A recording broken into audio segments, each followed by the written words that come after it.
मंगलमय मंगल करण वीतराग विज्ञान नमो ताई जाते भय अरिहंतादिमान जो विद्यादि सागर सुधी जो विद्यादि सागर सुधी गुरु है हितेशी शुद्धात्म में निरत नित्य हितोपदेशी वे पाप जिस्मर तुम्हें जल हैं सयाने पूजूं उन्हें सतत केवल ज्ञान पाने वंदू उन्हें सतत केवल ज्ञान पाने। बोलिए अंजन गिरी के मूलनायक चिंतामणि पार्श्वनाथ भगवान की। अंजन गिरी में जिनका जन्म हुआ ऐसे वीतरागी हनुमान भगवान की। परम उपकारी संत शिरोमणि आचार्य गुरुवर विद्यासागर जी महामुनिराज की। पूज्य मुनि श्री 108 दुर्लभ सागर जी महाराज की।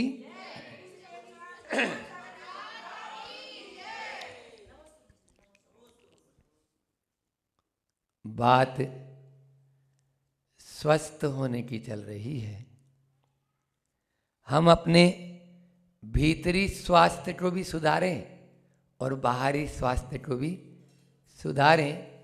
यदि बाहरी स्वास्थ्य अच्छा नहीं है तो भीतरी स्वास्थ्य भी अच्छा नहीं हो सकता है। 3 काल में अच्छा स्वास्थ्य नहीं होगा।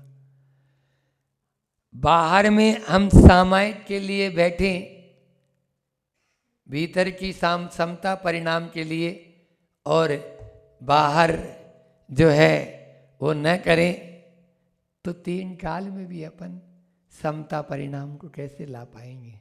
नहीं। इसलिए बाहरी स्वास्थ्य को सुधारने के लिए कल हमने कहा था कम खाओ, गम खाओ और नम जाओ। बाहरी अपन ये जो शरीर स्वस्थ रखना चाहते हैं तो कम खाना शुरू करो, और यदि व्यवहार को स्वस्थ रखना चाहते हो तो नम जाना शुरू करो, और यदि आत्मा को स्वस्थ रखना चाहते हो तो आप गम खाना शुरू करो। सुना था ना, इसलिए बोल रहा है वो। पूरा प्रवचन अच्छे से सुनता है वो। तो निश्चित रूप से ये तीनों हमारे लिए अच्छे। कल अपन रविवार का दिन था, बाहर के लोग भी काफ़ी थे, तो हमने बाहरी स्वास्थ्य की बात ले ली। अपनी भीतरी स्वास्थ्य की बात तो अपने काफ़ी 25 दिन से लगभग, जब से यहाँ आए 1 महीना हो गया, तो 1 महीना हो गया है पूरा। 1 महीने से इसी अमित गति आचार्य की एक कारिका के माध्यम से हम उस भीतरी स्वास्थ्य की चर्चा भी आपके सामने रखते हैं। और कल नहीं परसों मैंने एक बात कही थी कि आत्मा के स्वास्थ्य के लिए भी अपन विपाक हो लेकिन विकार न हो। इसके जो पहले की जो कारिका ली थी मैंने, उसमें विकार के ऊपर कहा था कि विपाक तो हो, विपाक यानी कर्म का उदय, विपाक को उदय बोलते हैं ना, कर्म का उदय वो होगा। जो कर्म अपन ने बांधा है वो अपन को फल देगा। तो कर्म का विपाक तो हो लेकिन हमारे अंदर में विकार न हो। विकार का मतलब राग और द्वेष। यदि शुभ उदय में आता है तो हम झूमते हैं और फूलते हैं, और यदि अशुभ उदय में आता है तो हम कूलते हैं, रोते हैं। बस ये फूलना और कूलना ये दोनों बंद कर दो। विपाक तो होगा लेकिन विकार नहीं होना चाहिए। दर्पण, मैंने दर्पण का उदाहरण दिया था। दर्पण जैसा स्वभाव होना चाहिए। स्वागत सबका, संजय किसी का नहीं। जो भी आए स्वागत सबका होगा। एक दोहा बोला था, आप लोग नए लोग हैं फिर से बता देते हैं। सुख दुख दोनों बसते हैं, ज्ञानी के घट माई, और गिरिसर मुकुर दिखत है, भार भीगवो नाही। सामने यदि दर्पण के सामने यदि सरोवर होगा तो उसमें गीलापन आएगा? दर्पण में बोलो, वो गीला होगा? नहीं होगा, उसमें झलकेगा लेकिन गीला नहीं है। सामने पर्वत आएगा तो क्या वो भारी हो जाएगा? नहीं होगा। तो भार भीगवो नाही। बस ऐसे ही स्वागत सभी का, संजय किसी का नहीं। हाँ, ये भी मैंने बोला था, अटैच होगा, अटैक होगा। आप अटैच होंगे तो अटैच तो होगा निश्चित रूप से, अटैच नहीं होना है। ये इतनी बात अपनी हो गई थी। फिर उसके बाद में एक हाइकू भी मैंने दिया था कि आचार्य श्री जी का बहुत अच्छा हाइकू था। तुमसे मेरे कर्म कटे, मुझसे तुम्हें क्या मिला। कोई भी अपने साथ में गलत व्यवहार करे तो एक ही माला फेरो, तुमसे मेरे कर्म कटे, मुझसे तुम्हें क्या मिला? कुछ नहीं मिला। तो इसलिए अपनी कर्म बंध से बचने की यह प्रक्रिया चल रही है। समता परिणाम में आने की यह प्रक्रिया चल रही है। और हम समता में, सामायिक पाठ में किस प्रकार से आगे बढ़ सकते हैं, आज अगला 18 नंबर की जो कारिका है उसको लेते हैं। आप लोग भी ये पेपर दे दें, बोलेंगे, उच्चारण करेंगे। न स्पर्शते कर्म कलंक दोषैर, यो द्वांत संगे रेवतीत्म रश्मि, निरंजनम नित्यमनेकमेकम, तम देवमाप्तम शरणम प्रपद्ये। एक बार हम बोलेंगे, अब आपको दोहराना है। न स्पर्शते कर्म कलंक दोषैर, यो द्वान्ते संगे रेवतीत्म रश्मि,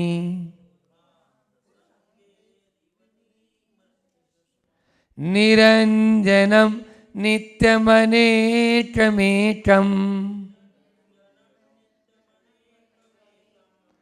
तम देवमाप्तम शरणम प्रपद्ये।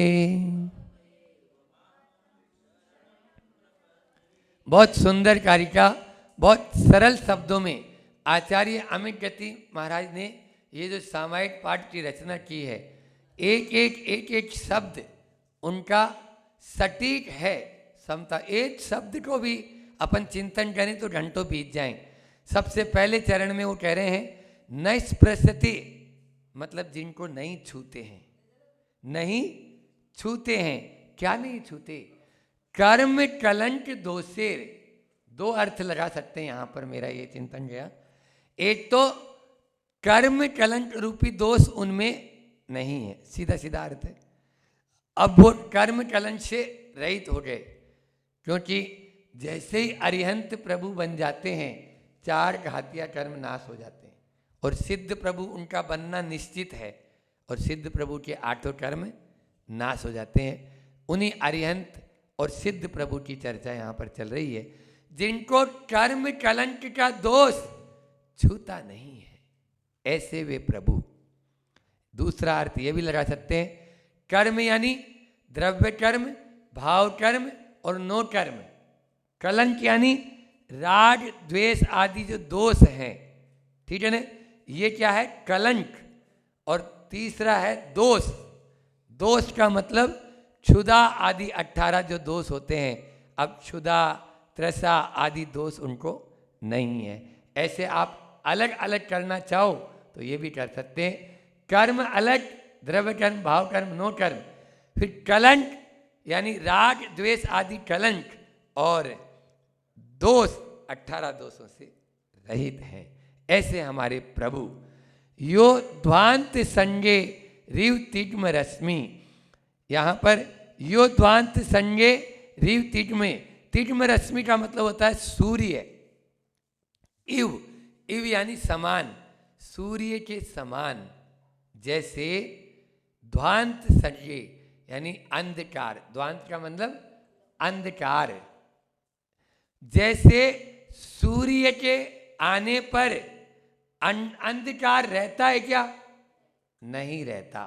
उसी प्रकार हे प्रभु, आपके रहने पर कर्म कलंक रूपी दोष उनको स्पर्श ही नहीं कर सकते हैं। जैसे दोबारा से देते हैं, थोड़ा सा क्लिष्ट है लेकिन आपको समझ में आ जाएगा।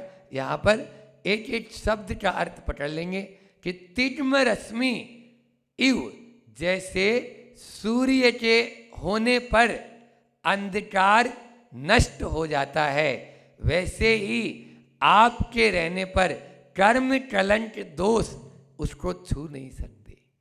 जो भी आपकी भक्ति करेगा, जो भी आपकी यहाँ पर दिया है शरण में आएगा, तो जो आपकी शरण में आएगा, आपके तो कर्म कलंक दोष है ही नहीं, उसको भी, जितनी देर आप अभी यहाँ बैठे हो तो शुभ आश्रव हो रहा है, ठीक है ना, अशुभ से बचे हुए हो, पाप के कलंक से बचे हुए हैं, शुभ में लगे हुए हैं। बोलो, नाम ही अंजन गिरी है और अंजन भी काला होता है, लेकिन अंजन काला जरूर होता है, लेकिन वो अंजन के कालेपन को निरंजन, अंजन से निरंजन बनना चाहते हो तो आ जाओ अंजन गिरी। समझ में आ रहा है? अंजना आई तो वो निरंजन होने का मार्ग पाई, निरंजन होने का मार्ग पाई। यहां आई तब अपने पूर्व का उसने जो है कलंक मिटा दिया, निरंजन। अगला विशेषण क्या है देख लो, निरंजनम, निरंजन यानी कालिमा रहित।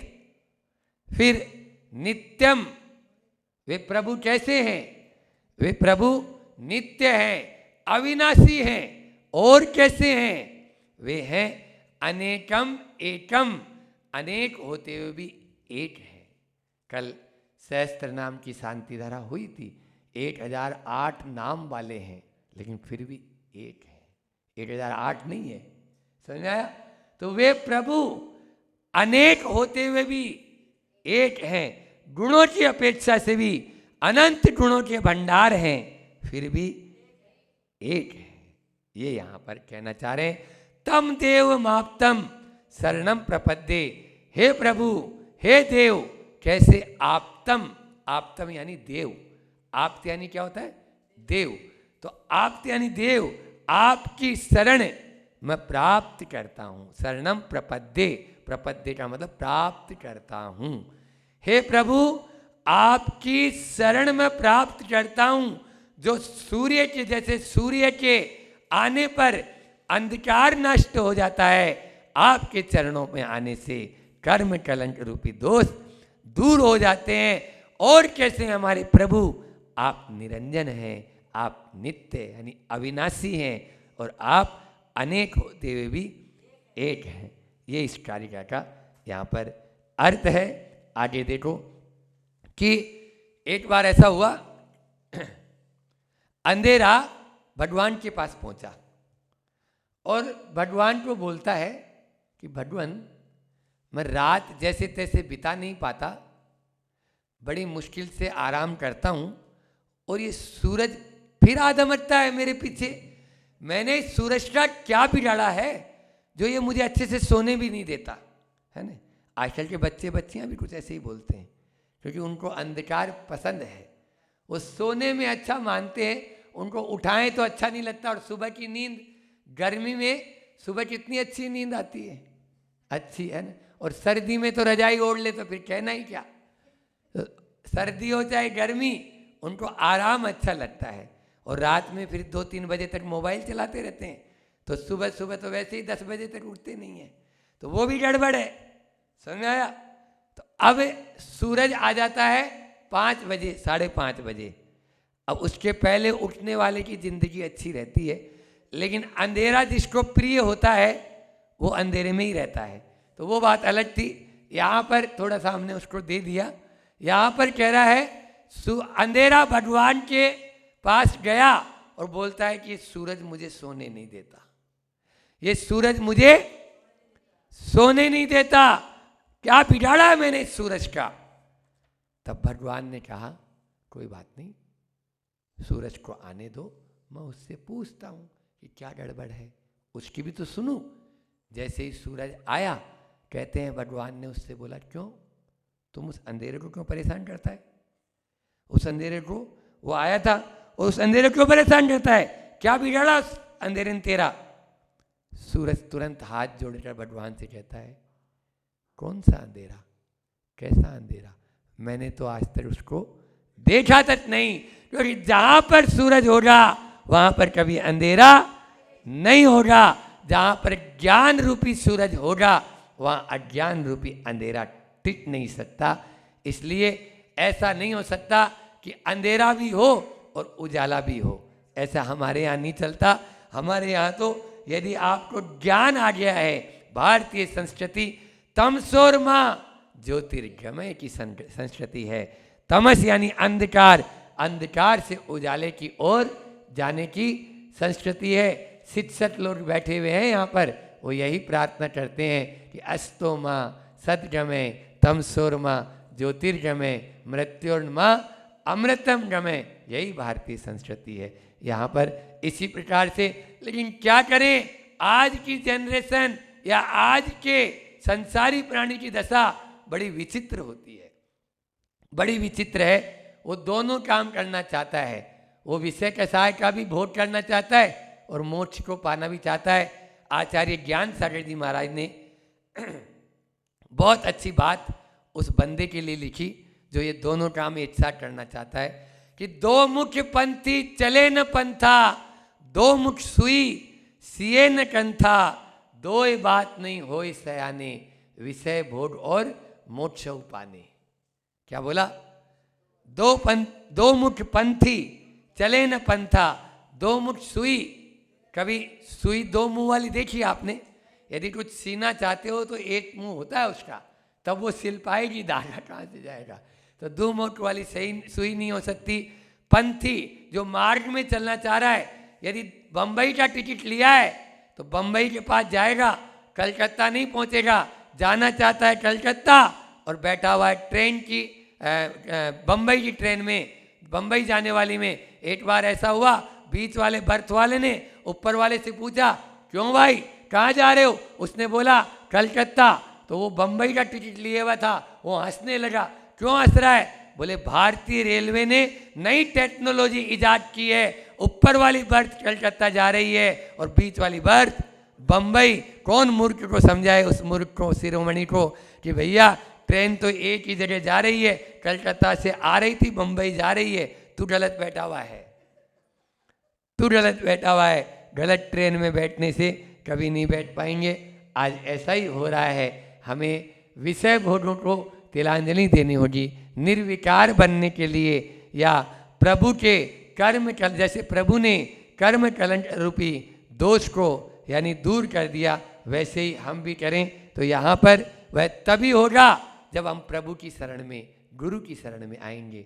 तम देव माप्तम शरणम प्रपद्ये, इसके पहले तक यहाँ पर कहा गया था कि जो है छंद में सदेव देवो हृदय ममास्ताम, लगभग 6-7 छंद में ये कहा। अब 3-4 छंद में ये बोलेंगे कि तम देव माप्तम शरणम प्रपद्ये, अपन को एक ही शरण है, आप लोग पढ़ते हो ना, अन्यथा शरणम नास्ति त्वमेव शरणम मम, और कोई शरण है ही नहीं है। चत्तारि शरणम पवज्जामि, केवल मात्र अरिहंते शरण परम पवज्जामि, सिद्धे शरणम पवज्जामि, साहू शरणम पवज्जामि, और केवली पंडितम धम्मम। अरिहंत सिद्ध और साधु और धर्म ही हमारी शरण है, इसी शरण में आएंगे तभी हमारा कल्याण होगा। तो आचार्य श्री जी का हाइकू भी आज इसी बात को लेते हुए मैंने लिया कि आचार्य श्री जी ने लिखा शरण लेना, 5 अक्षर हो गए, शरण लेना शरण देना दोनों पथ में होते, 17 अक्षर में पूरा राज लिख दिया। शरण लेना शरण देना दोनों पथ में होते, पथ यानी यहाँ पर मुक्ति का पथ, मोक्ष का मार्ग, उस मोक्ष के मार्ग में दोनों होते। आचार्य ज्ञान सागर जी महाराज ने उस बालक विद्याधर को अपना लिया, तो आज एक इतना बड़ा वट वृक्ष हमारे सामने खड़ा हो गया। ये क्या हुआ था? उन्होंने शरण दी और पहले विद्याधर शरण लेने गया, समझ में आया? तो शरण लेना और शरण देना, बस दोनों होता पथ में। आपके भी कोई भी आचार्य श्री जी तो हमेशा ही कहते हैं कि सुनो, मेरी दुकान में आप लोग माल लेने आए हो, तो लोगों को ऐसा लगना चाहिए कि इस दुकान पर अच्छा माल मिलता है। समझ में आया? आचार्य श्री जी क्या बोलते हैं? आचार्य श्री जी बोलते हैं कि आप लोग मेरी पब्लिसिटी करना है, ऐसा नहीं हो कि इस दुकान पे खराब माल मिलता है। आपको देखकर 10 लोग और निकले, तब मैं मानूंगा कि नहीं, आपने बहुत अच्छी मेरा प्रचार प्रसार मेरी दुकान का किया है। मेरी यूनिवर्सिटी, इस यूनिवर्सिटी में आपने तो एडमिशन पा लिया, लेकिन और भी लोगों को लाओ, इसलिए आपके पास कोई आता है तो आप उसको भी मोक्ष मार्ग में बढ़ाओ। अभी राहतगढ़ और अपने गंज बासोदा वाले जब पहाड़ पर मेरे साथ चल रहे थे, तो उन्होंने बोला, महाराज जी, निर्दोष सागर जी, निर्लोभ सागर जी महाराज ने खूब प्रतिमाधारी बनाए गंज बासोदा चातुर्मास में, तो क्यों नहीं, वो यही होता है, प्रतिमाधारी को आता है। हम लोग भी को महाराज जी भी कुएं का पानी का भैया 4 दिन ही नियम ले, है ना अभी, लेकिन आप यदि पंचम गुण स्थान व्रती बन जाते हैं तो बहुत बड़ा एक कार्य होता है। यही है शरण में लेना और शरण देना। आप आ गए तो अब आपको हाथ पकड़कर संबल देना हमारा एक कर्तव्य है, और फिर जाकर आचार्य श्री जी की मोहर लगवा लो कि हाँ, हमें प्रतिमा चाहिए। इस प्रकार से यह एक बहुत अच्छा, क्योंकि उपकारी और उपकार है ना, उपकारी का एक उपकारी करने वाला है, और उपकार हमारे यहाँ तो परस्परोपद्रवो जीवानाम, ये कहा गया ना, एक द्रव्य दूसरे द्रव्य पर यहाँ तक कि पुद्गल का भी मेरे उपकार ऊपर उपकार है। ये माइक अभी मान लीजिए बंद हो जाए तो गला तो घर घर कर ही रहा है वैसे ही, है ना, तो एक दूसरे का उपकार होता है, ऐसा मत मानो। हर चीज का उपकार अपन को लेके चलना है, तभी अपना यहाँ पर शरण लेना और शरण देना सार्थक होगा। तो तम देव माप्तम शरणम प्रपद्ये। आज की बातें यही थी कि 4 बात यहाँ पर कहा कि निरंजन है, नित्य है, अनेक है और एक है। ऐसे प्रभु की ही शरण में हमको जाना है। बस वो शरण अपन को मिल गई, उस शरण के माध्यम से हम अपना बेड़ा पार करें। इसी भावना के साथ मैं अपनी वाणी को विराम देता हूँ। बोलिए अहिंसा परमो धर्म की। आचार्य गुरुवर विद्यासागर जी महामुनिराज की।